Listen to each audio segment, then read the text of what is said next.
Dans l'épisode précédent, je vous ai présenté le centre de la petite oasis de Janet, puis notre immersion en 4x4 à la découverte des joyaux géologiques et culturels de ce désert. Journée qui s'était terminée sur une dune par le thé traditionnel servi par notre guide après le coucher du soleil.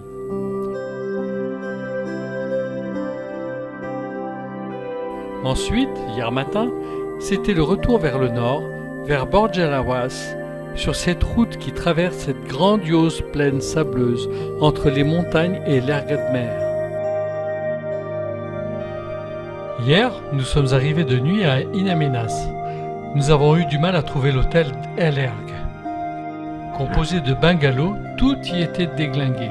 La porte fermait bien à clé, mais pas la fenêtre ni le volet. Pourtant, le prix était vraiment cher. Je ne m'y sentais pas en sécurité, mais c'était mieux que dormir sous la tente. Il y avait au moins les sanitaires et j'ai pu prendre une douche. Aujourd'hui, c'est encore une longue étape, 735 km jusqu'à Hassim Saoud.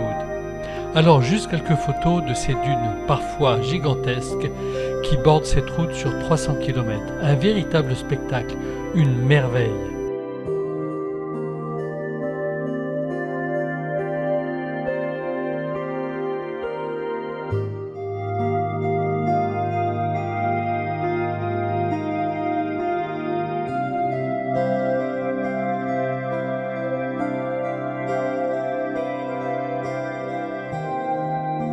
J'étais petit la dernière fois que je suis venu à Hassim Saoud. C'était en 1961. Je n'étais jamais allé plus au sud. Il n'y avait pas grand-chose à l'époque. Maintenant, Hassim Saoud est une grande ville entourée de pipelines, de torchères et de nombreuses routes.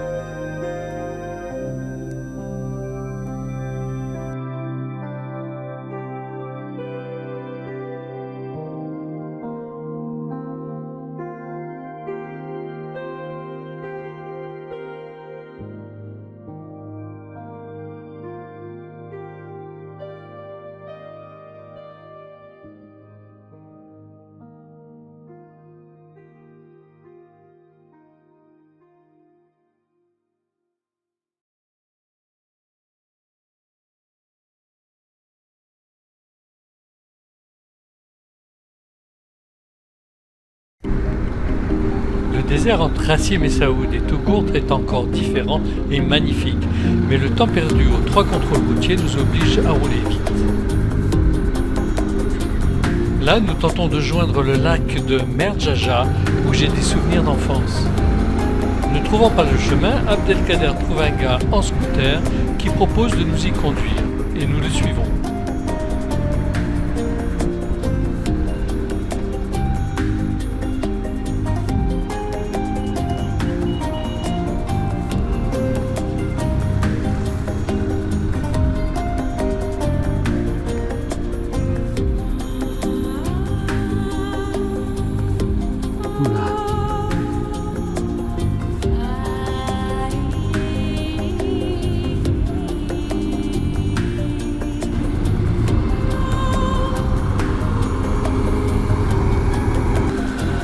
Voilà, alors là c'est un petit peu l'aventure.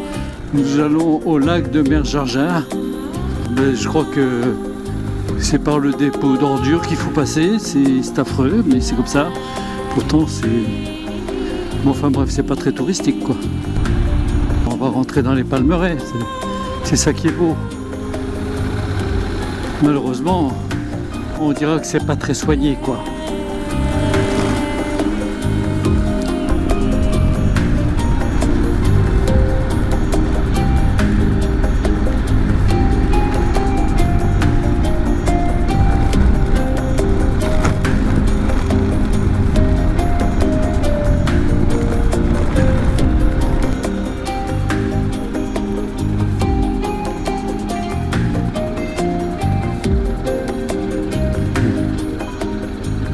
Il y a Féti qui traîne un peu, faut l'attendre.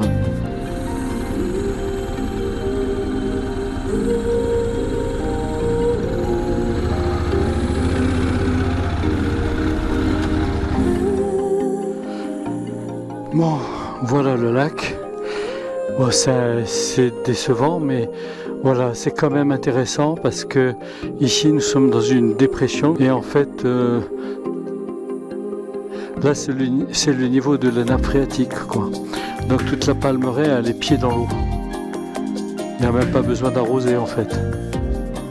C'est ça qui est intéressant ici.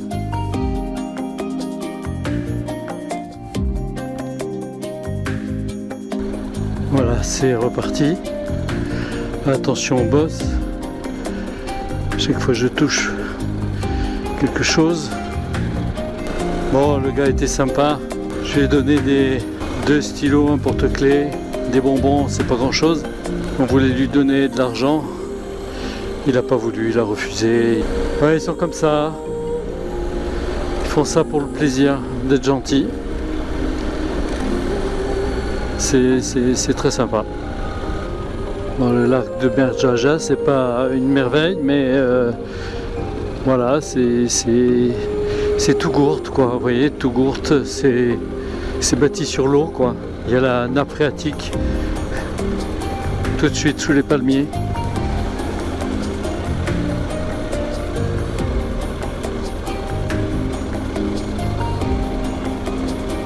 Il y a un autre lac au nord de Tougourt, j'ai préféré voir celui-là, j'espérais que ce soit mieux. Mais ce qui est intéressant, c'est de voir c'est pas une palmeraie comme les autres.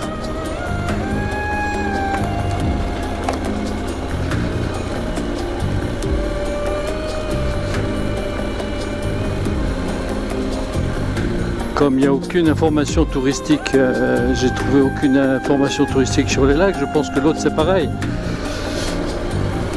Quand j'étais petit, on était allé au bord du lac et c'était magnifique, il y avait des berges, on pouvait on s'était photographié, tout ça, c'était...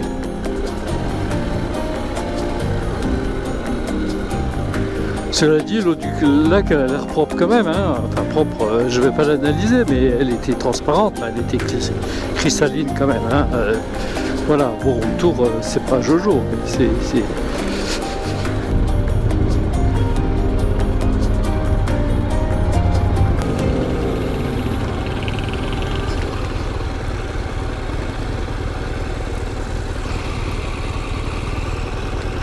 Bon, Alouette, c'est à gauche, hein.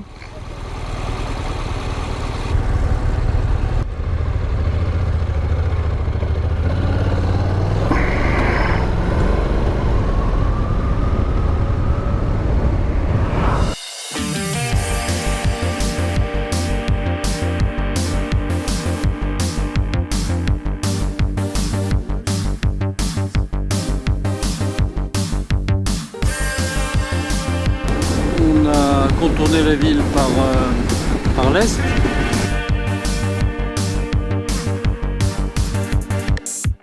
À droite, c'est l'aéroport. Voilà, là on a un aperçu. La palmeraie de Tougourt est absolument immense.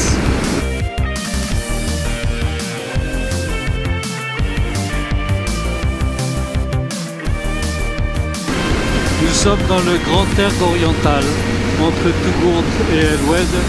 Nous traversons une partie de ce Grand Erg. C'est le désert de dunes. Autrefois, la route était petite et elle était très belle. Il n'y avait pas tous ces poteaux électriques.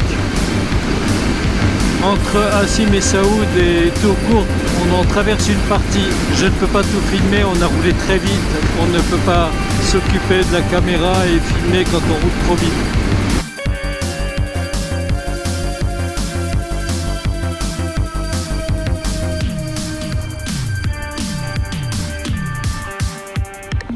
Ils vendent des ananas là.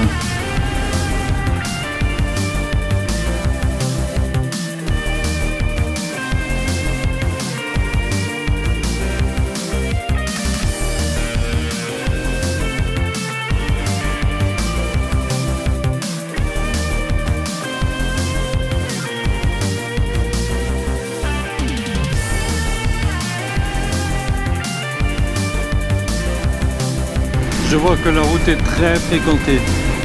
Mais nous sommes samedi, c'est jour férié. Bon, il n'y a pas à dire, la route est très déformée là. Hein. Là, elle est en ornière. En plus, elle est lisse, elle est glissante.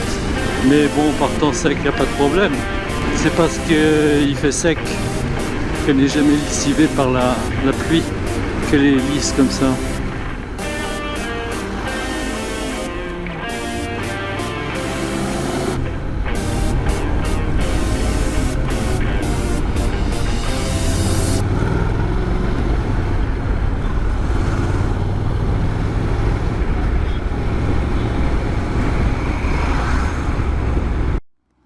Voilà, les enfants, je leur ai donné un stylo et des bonbons à chacun et ils sont partis et puis ils sont revenus. Ils nous ont apporté des dattes, c'est super sympa. Voilà, on est en train de pique-niquer hein, à l'ombre des eucalyptus.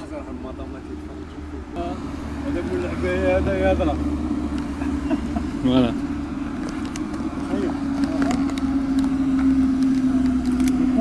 Souriez, vous êtes filmé. Voilà, les Dalton, les Dalton. Dalton, c'est ça. Et Lucky Luke, il est là. Lucky Luke. Avec son nez aquilin.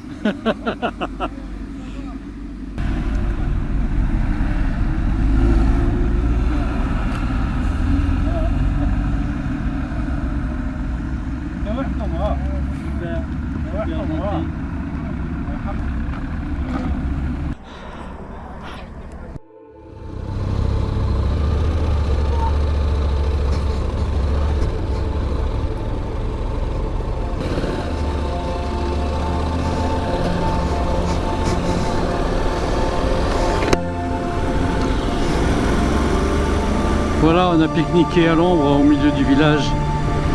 Les enfants sont venus, c'est super sympa. Ils étaient contents de découvrir les machines. Gentil comme tout, hein. Gentil. Il y a aussi des adultes qui se sont arrêtés. 2 hommes là, pour parler des GS, tout ça.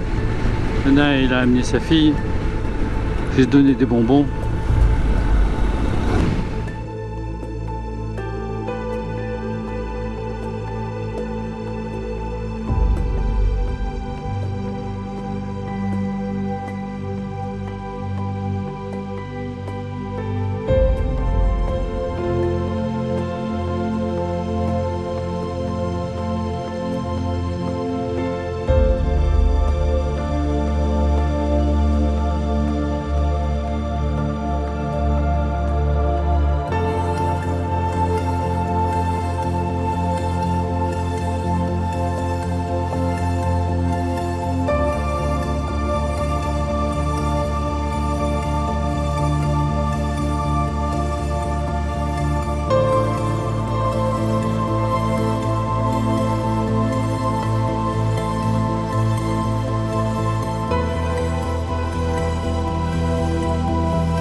Alors, j'aimerais bien savoir ce que cette femme veut bien offrir.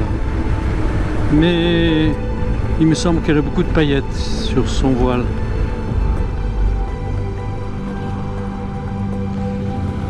Ou c'est une mendiante, ou c'est autre chose. Je ne sais pas.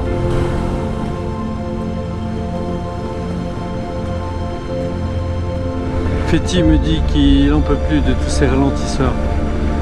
Je le comprends. C'est fatigant. Je pensais pas qu'il y aurait autant de villages sur la route d'El Oued.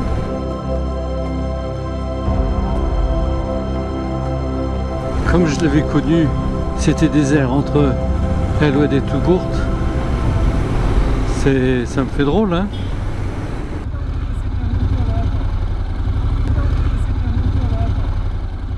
Voilà un peu d'ombre pour faire une petite pause à l'entrée de la Gazelle d'Or, complexe hôtelier 5 étoiles renommé d'El Oued.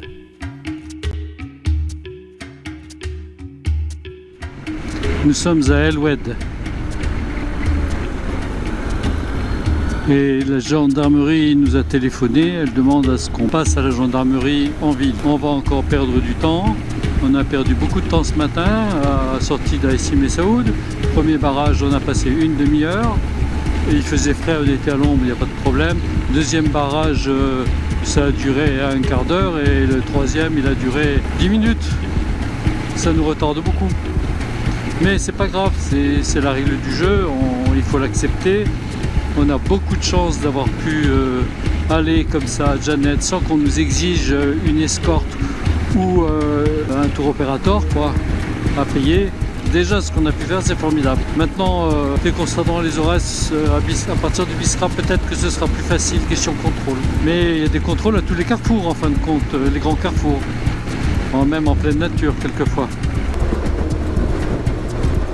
Nous sommes donc allés à la gendarmerie. Chacun a donné sa carte d'identité, son passeport. On a décliné le nom de notre père, de notre mère. Ils m'ont pas demandé le nom de ma femme aujourd'hui. Pourquoi ils tournent pas là ?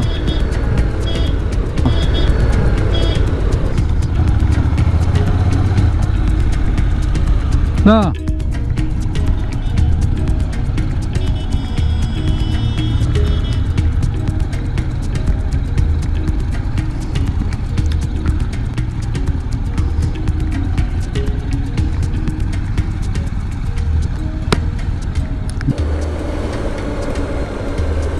Alors moi je suis mon GPS mais il a pas mis le sien et il croit connaître la route Abdelkader mais ça va pas. Ça va pas du tout. Mais c'est pas mal, ça fait visiter un petit peu le coin. D'avoir d'autres images que des maisons modernes qui ne ressemblent à rien.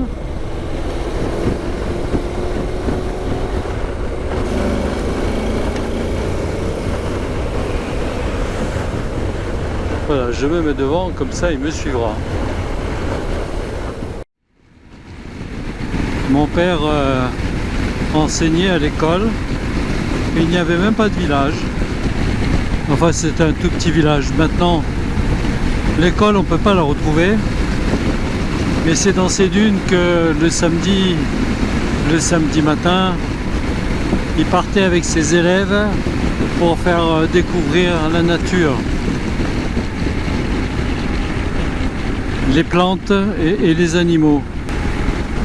Et c'est comme ça qu'ils trouvèrent des fléchettes en silex.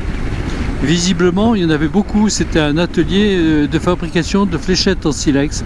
Et il y avait aussi des coquilles d'autruche. Des fragments de coquilles d'autruche. Ça remonte donc à la préhistoire.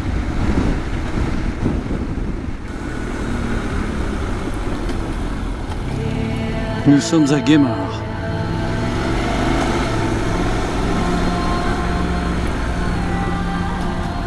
Qu'est-ce qu'il fait ?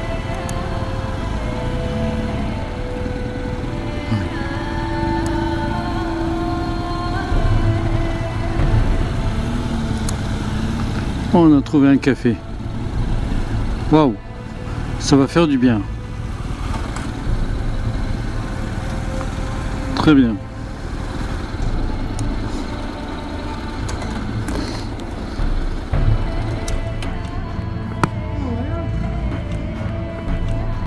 Guémar, c'était tout près de l'école de mon père qui était à Gamra en 1956. C'était en plein désert avec un petit aérodrome militaire. Maintenant, ce sont plusieurs villes étendues accolées près de l'aéroport d'Elwen. Plus au nord, les choses se sont compliquées. Au contrôle routier de Hamraya, la gendarmerie nous a imposé de rouler sous escorte. Du coup, à l'entrée de la wilaya de Biskra, nous avons dû attendre longtemps celle de Biskra et nous avons roulé de nuit.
La vue du balcon de ma chambre à l'hôtel Royal à Biskra.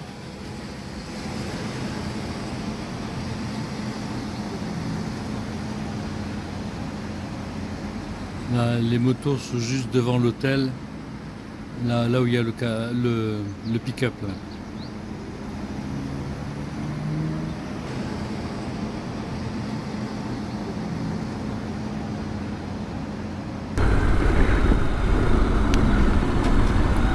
Ce matin, nous quittons Biskra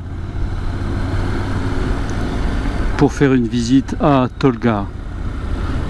Tolga, c'est là où j'ai habité de 1959 à 1964 et c'est là où j'ai commencé ma scolarisation. Et le but est de prendre une photo de moi devant l'école. Et si on pouvait rencontrer le directeur, ce serait très sympathique. Mais avant d'arriver à Tolga, nous allons faire un petit arrêt.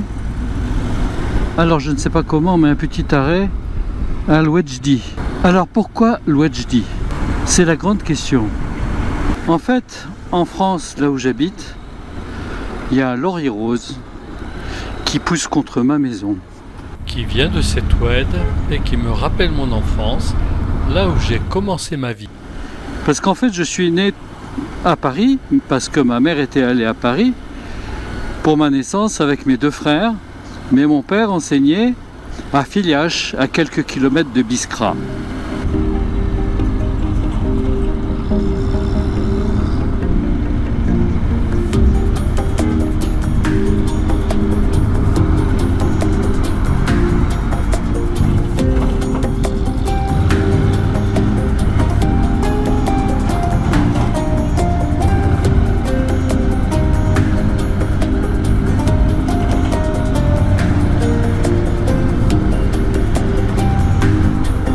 Conduite à Biskra, hein, c'est folklore quand même. Hein. Entre les bouches d'égout, les tranchées. Chacun se débrouille. On fait comme on peut. Et on arrive en bon port. Inch'Allah. On va faire un petit écart pour aller à Tolga, pour longer le Wedjdi. Et là, on va faire le plein d'essence avant de continuer.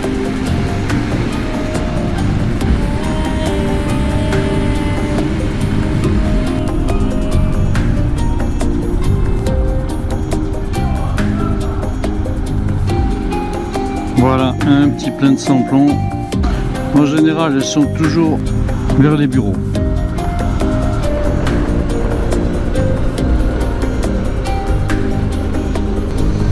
Voilà.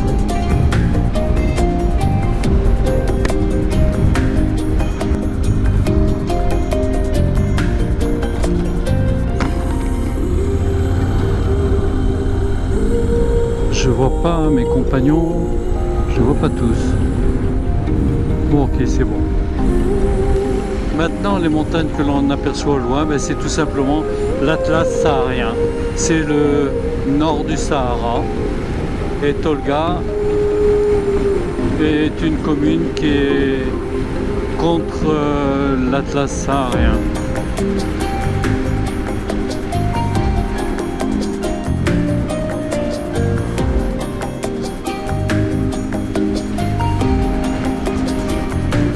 Attention les ralentisseurs, ils sont toujours redoutables, ils n'ont jamais la même forme.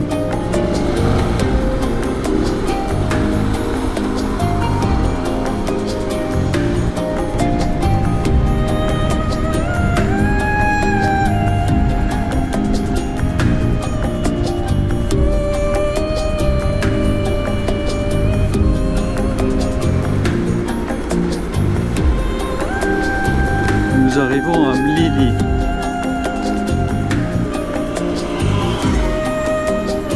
Et j'aimerais bien rejoindre l'Oued qui est quelque part à gauche.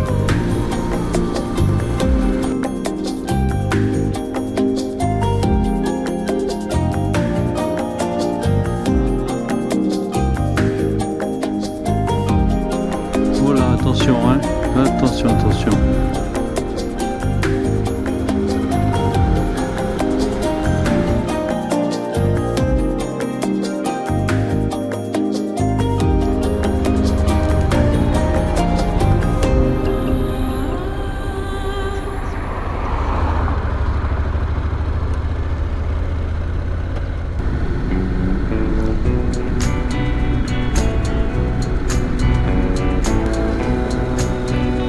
J'ai trouvé une petite route en très bon état, on dira, qui mène tout droit à l'oued à 2 km. Alors, on y va, on verra bien.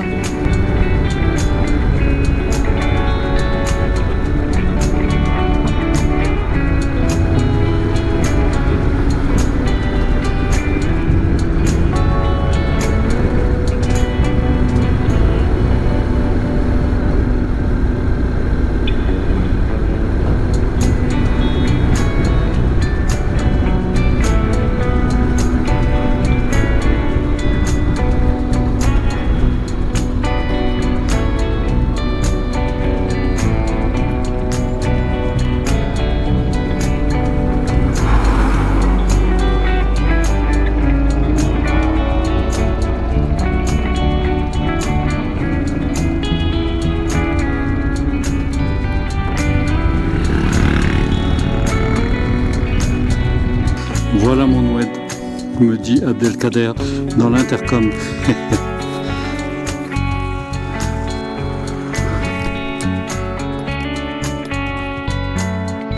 Voilà donc l'Ouedjdi.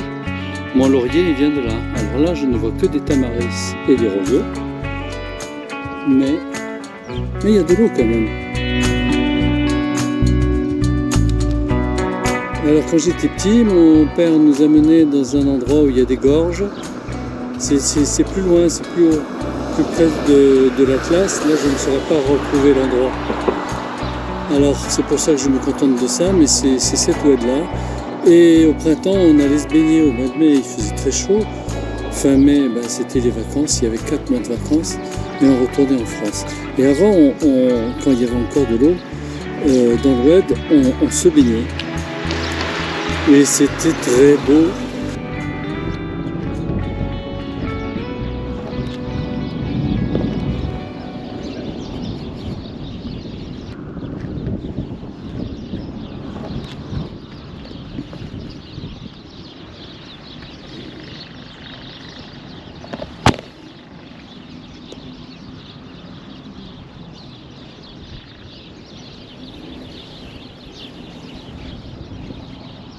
Bon, bien, on va reprendre la route.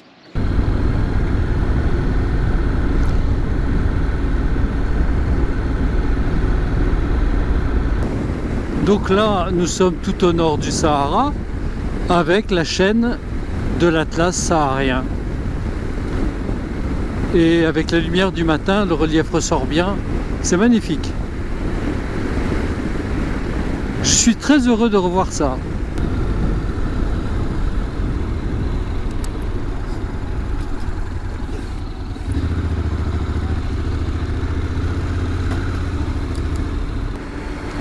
Voilà, ici nous sommes à Mlili.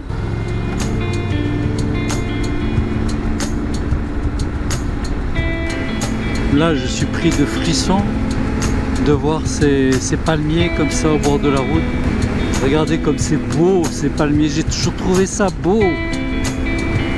C'est magnifique, un palmier. Une palmeraie, c'est encore plus beau.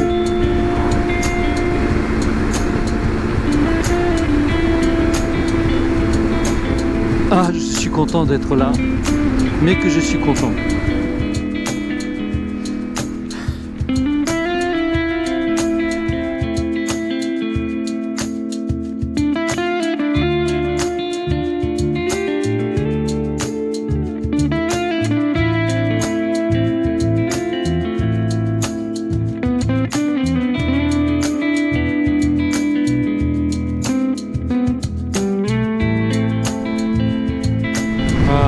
C'est beau.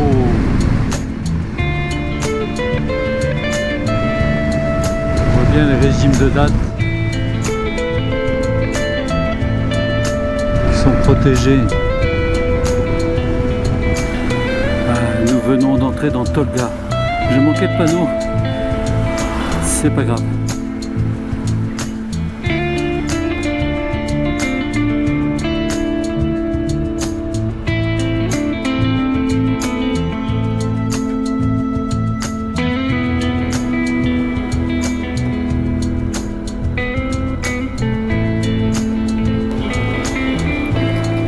Oula, ouf, c'est mauvais.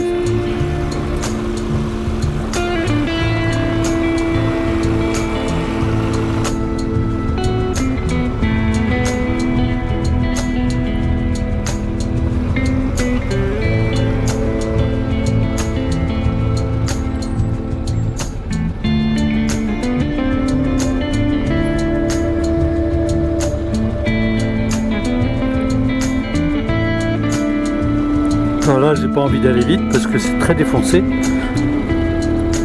de partout.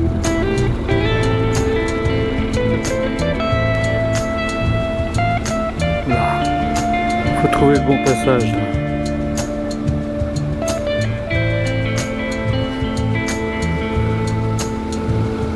Là. Donc là, nous sommes dans le vieux Tolga.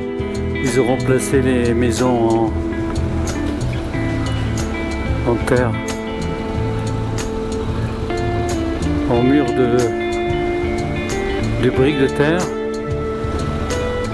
par des maisons en ciment qui manquent de caractère, c'est dommage. C'était très beau le vieux Tolga. Je crois On va retrouver là.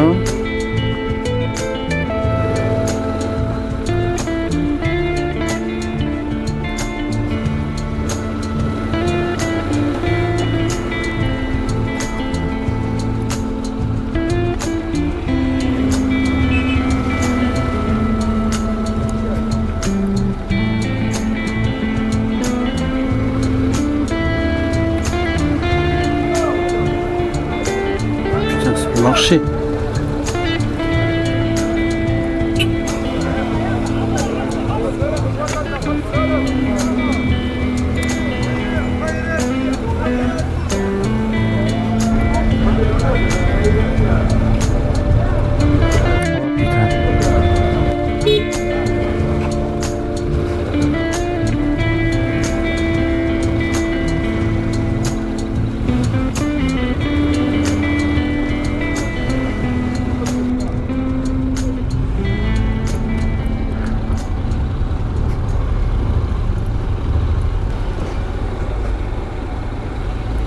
Heureusement, j'avais marqué un repère devant l'école sur Google Maps, alors merci GPS, car j'aurais été bien incapable de la retrouver 53 ans après ma dernière visite à Tolga.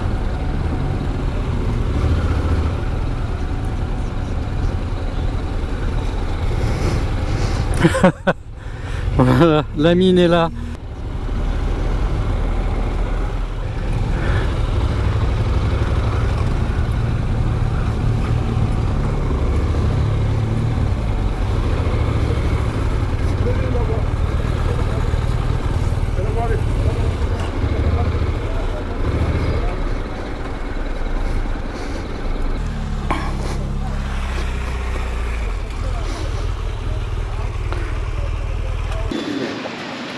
Voilà, on a rencontré la mine, on a retrouvé la mine.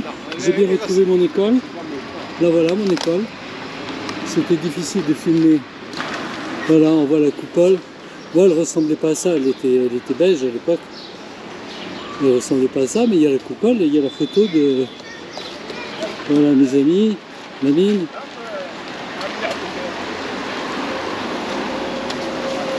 Bonjour, tu peux filmer? Oui, oui, bien sûr. Ouais. Oui.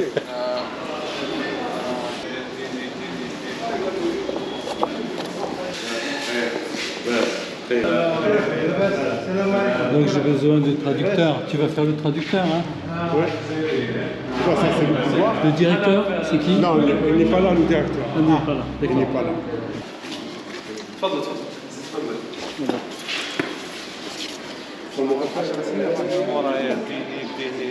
Voilà. Alors, ma première année, ma classe, elle était là. Elle était là. Ça me fait drôle d'être ici.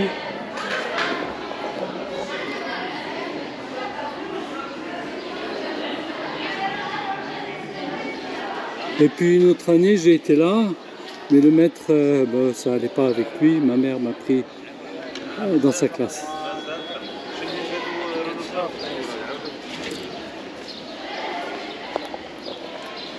Retour aux sources. C'était comme ça même avant? Ma première classe, j'ai été là, Ah, avec d'accord. Madame Boulet. D'accord. Et c'était... Et alors j'étais très timide. J'étais très timide. Et Madame Boulet me donne un cahier Ouais. et un crayon. Et puis je dis rien. Et elle me dit... Et qu'est-ce qu'on dit? Je n'osais pas, j'étais très timide. Qu'est-ce qu'on dit?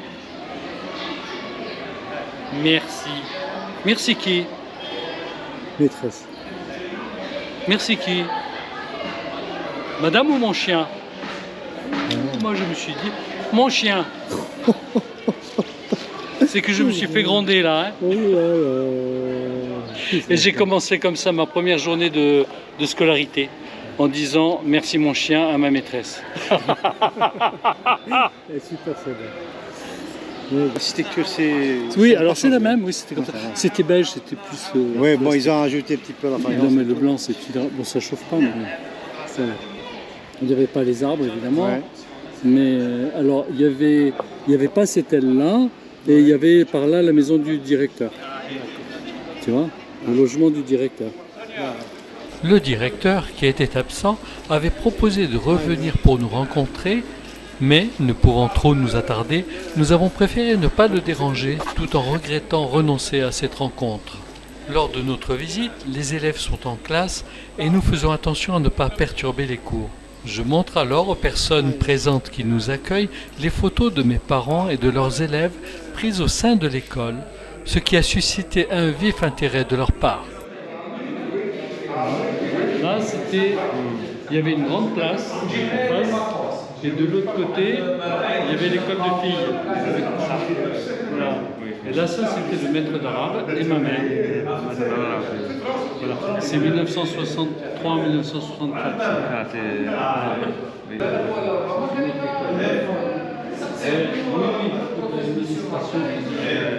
Les logements,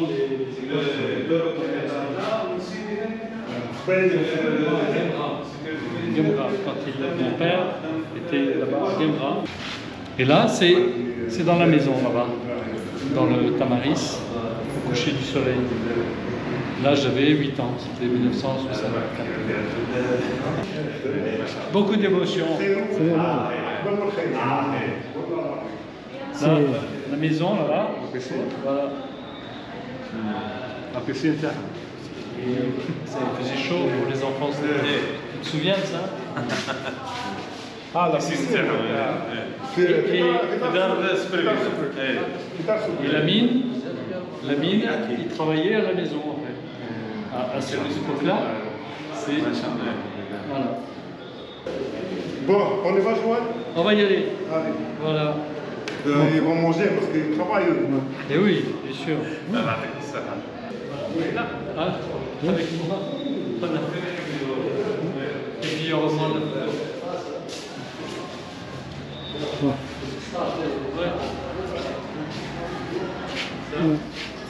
Après cette visite, nous garons les motos chez Lamine qui nous invite dans une pizzeria.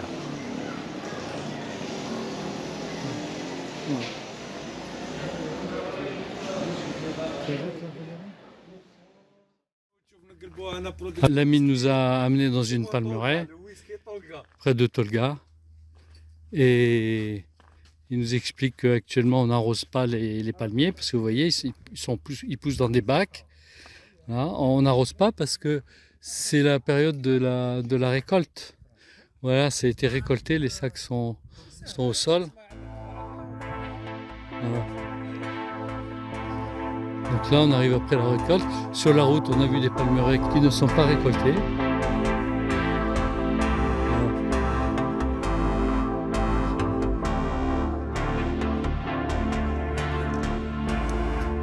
Lamine, les sacs en plastique sur les dattes, c'est pour protéger des insectes.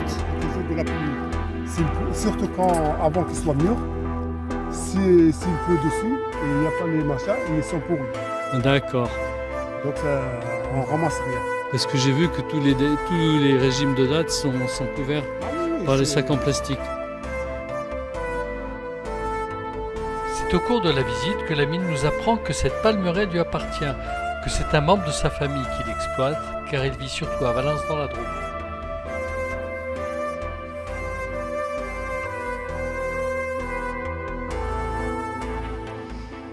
Alors ici, on a le mur traditionnel.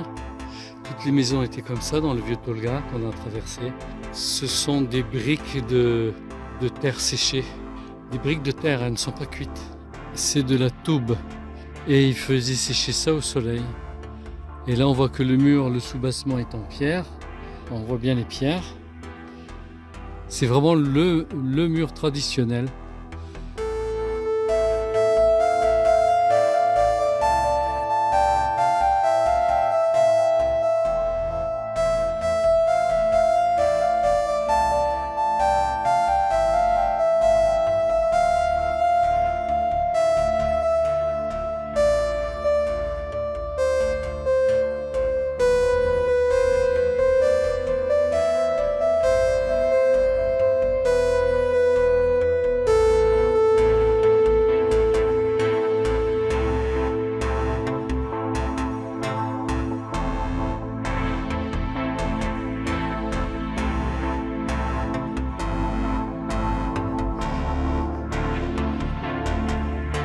Alors ici c'est le puits.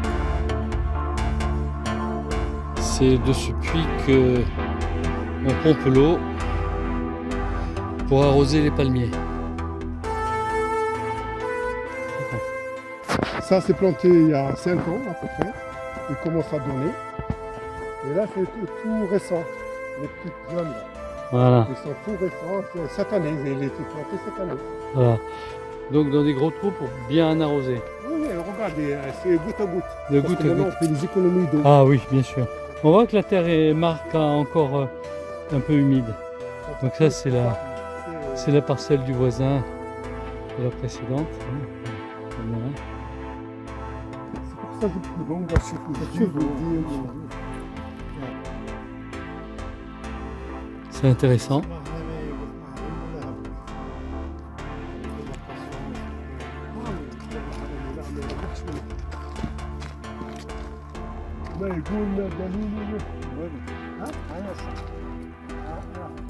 Nous quittons Tolga sous escorte en direction de Boussahada. Nous attendons longuement la relève de l'escorte au changement de wilaya. Les montagnes sont magnifiques. Je prends des photos en évitant le 4x4 des gendarmes. Une fois de plus, nous roulons de nuit jusqu'à Boussahada. À Tolga, nous avons décidé de repartir sur Mostaganem. À la suite de la visite de Tolga, nous devions initialement retourner dormir à Biskra pour reprendre notre tour vers les Aurès. Je voulais faire découvrir à mes amis et revoir le balcon de Goufi, les ruines de Timgad, le magnifique col de Telmet dans les forêts de cèdres, passer à Belezma où mon père avait eu son premier poste d'enseignant en 1953 et terminer par les ruines de Djebila. Mais nous avons renoncé puisque nous devions être escortés.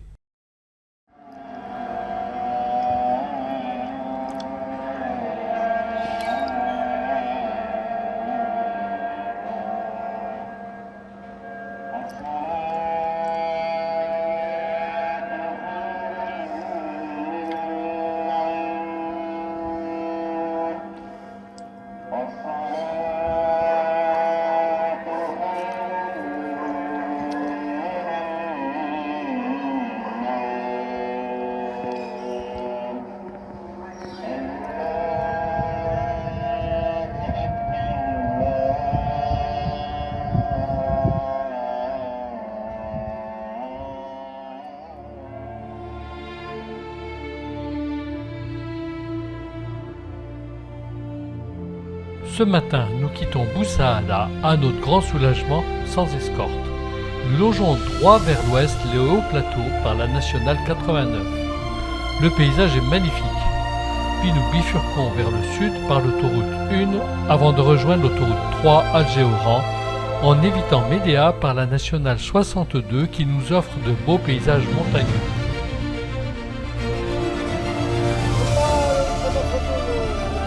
Si. Regarde. Je vais tout prendre là. Ah, ça, c'est Ouais. Voilà, projet d'autoroute là-dessous. Là on est dans des montagnes, on est dans le nord. Et là il y a un magnifique lac de barrage.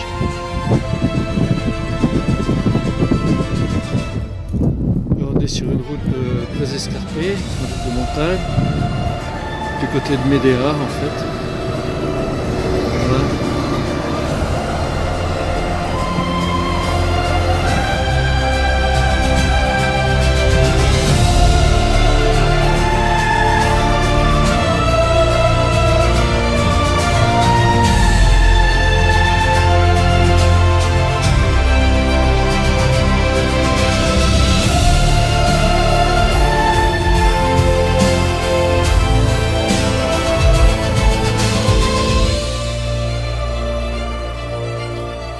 Nous arrivons à Mostaganem en fin d'après-midi, après 541 km et 6h30 de route, sans compter les pauses.